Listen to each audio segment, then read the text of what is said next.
Hello and welcome to Programming Rush. In this video, we are going to learn the navigation in Flutter. So let's start. Suppose you have an application and you cannot display everything on a single screen. So what do we give the users the option? To click on a button and to change on the next screen and see the next items. For example, we can think of a shopping app where there is a screen where you can add products and there is another screen to make the payment for it. We don't put everything on a single screen, otherwise it would be a jumbled one. Similar thing is in our app also. What we have done, we have created two files, first underscore screen dot dart and second underscore screen dot dart. Okay.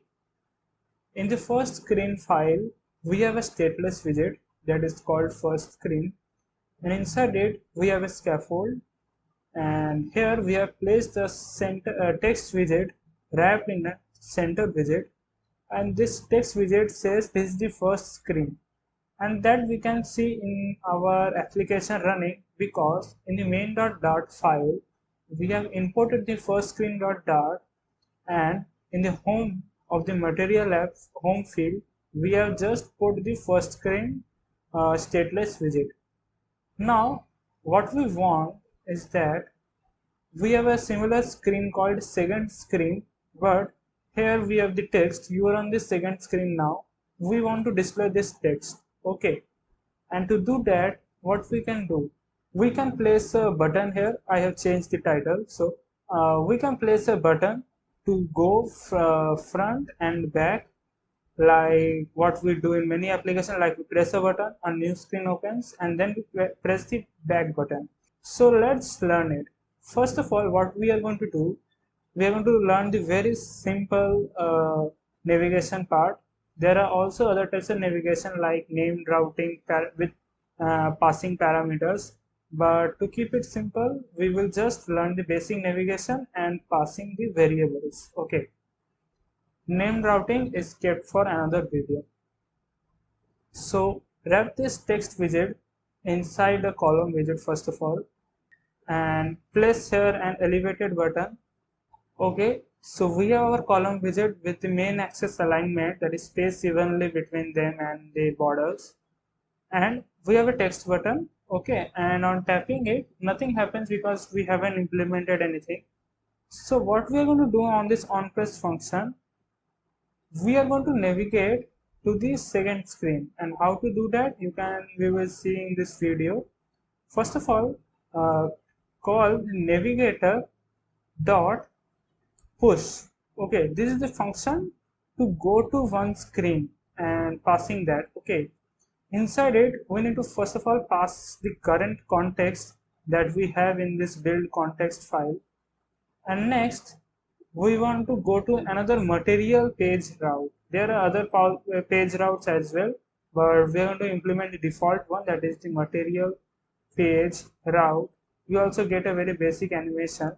Okay, inside it we have the builder function.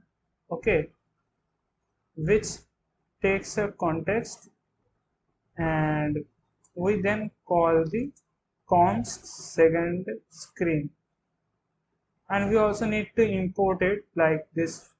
We have to import the file name like this, and it will be imported, and then you can enter a semicolon here.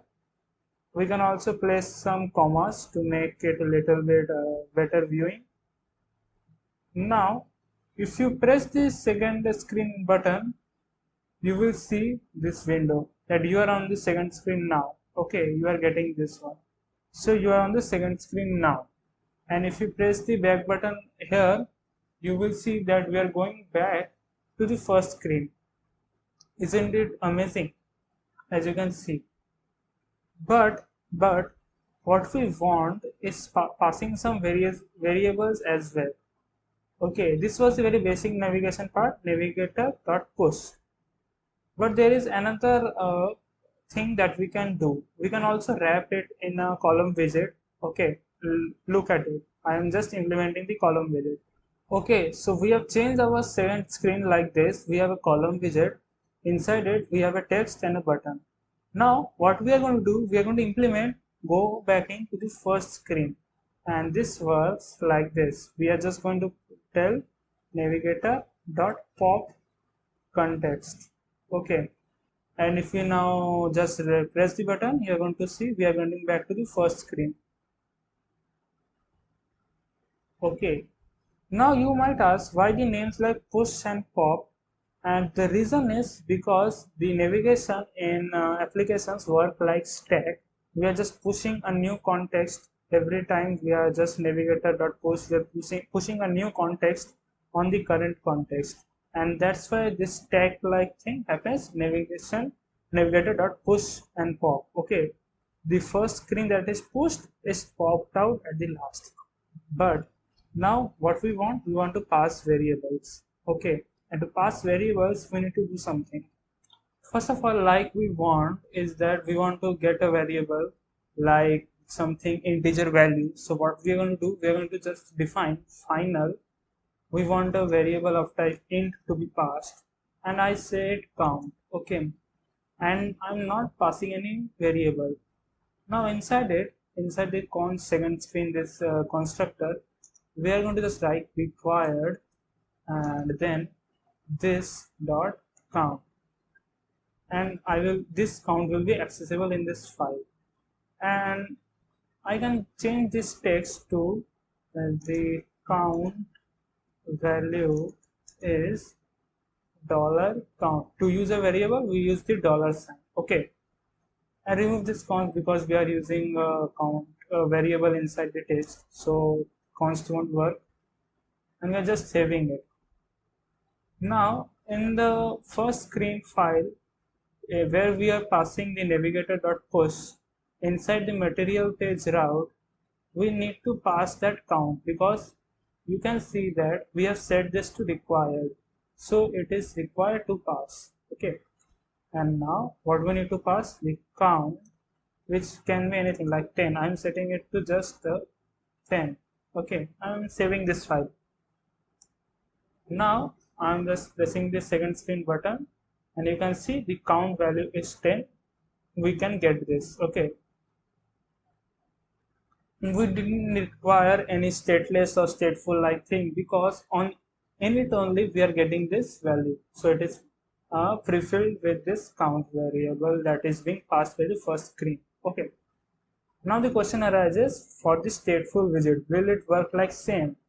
So the answer is no. We need to change a little bit the things. Okay, so let's see what happens.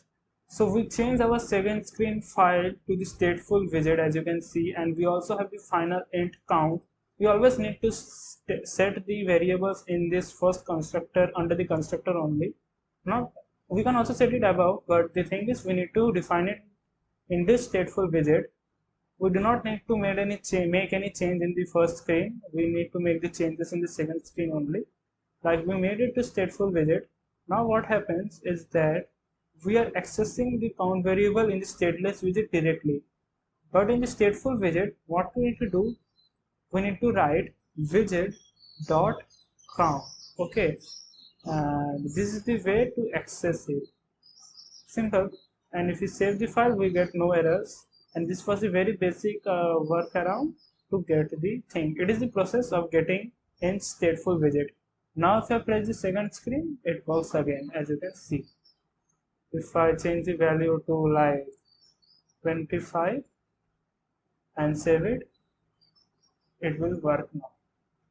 So that was the very basic tutorial for the navigation in Flutter. We learned how to navigate between files. We also learned to create files, and we can change between different screens using navigator.push and navigator.pop. And we also learned how to pass variables, pass values. We can also pass string, int, any data, any structure we can pass in between files, and how to access it in stateless widget and stateful widget. So if you like the video, please press the like button and do subscribe Programming Rust for more such videos. Thank you and see you in the next video.